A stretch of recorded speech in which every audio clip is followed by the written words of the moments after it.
अस्सलामुअलैकुम, welcome to the bad thinking channel. दोस्तों, आपने कार्टून तो कहीं बार देखे होंगे, क्या कार्टून के पीछे के रियल कैरेक्टर को आप जानते हैं? आज की इस वीडियो में मैं आपको बताऊंगा कार्टून के रियल कैरेक्टर के बारे में जिनको देखकर कार्टून बनाए गए। दोस्तों, अगर आप हमारे चैनल पर नए हैं तो हमारे चैनल को सब्सक्राइब करना मत भूलिएगा। फर्स्ट नंबर पर बात करते हैं प्रिंस एडम के बारे में। दोस्तों, ये एनिमेटेड मूवी का एक हिस्सा है जिसमें ये एक प्रिंस होते हैं और शायद ही कोई ऐसा हो जिसने ये एनिमेटेड मूवी ना देखी हो। और इस कैरेक्टर को फ्रांस के प्राइम मिनिस्टर के बेटे की शक्ल से मुशाबे किया गया है। जैसा कि आप देख सकते हैं कि इसकी शक्ल हूबहू इनके साथ मैच हो रही है। सेकंड नंबर पर बात करते हैं पॉपाई द सेल मैन के बारे में। दोस्तों, आप में से शायद ही कोई ऐसा होगा जिसने ये कार्टून नहीं देखे होंगे और अक्सर बच्चों ने तो इसे देख के पालक खाना भी शुरू कर दी थी।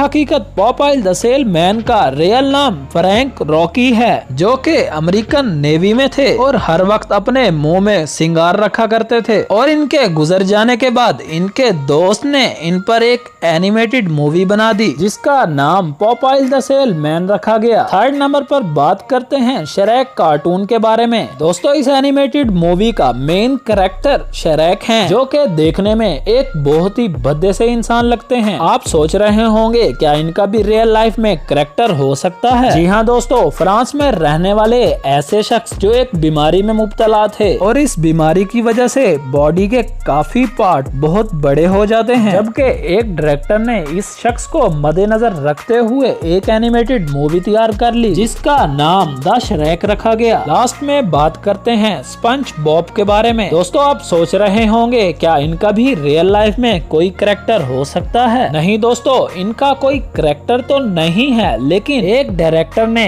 इनका एक रियल लाइफ कैरेक्टर बनाया जिसमें उन डायरेक्टर का कहना था कि स्पंज बॉब अगर रियल लाइफ में होते तो शायद इस तरह दिखते। दोस्तों, आपकी क्या राय है इन कैरेक्टर के बारे में तो कमेंट बॉक्स में जरूर बताइएगा। और अगर आपको हमारी वीडियो इंफॉर्मेटिव लगी है तो हमारे चैनल को सब्सक्राइब करना मत भूलिएगा।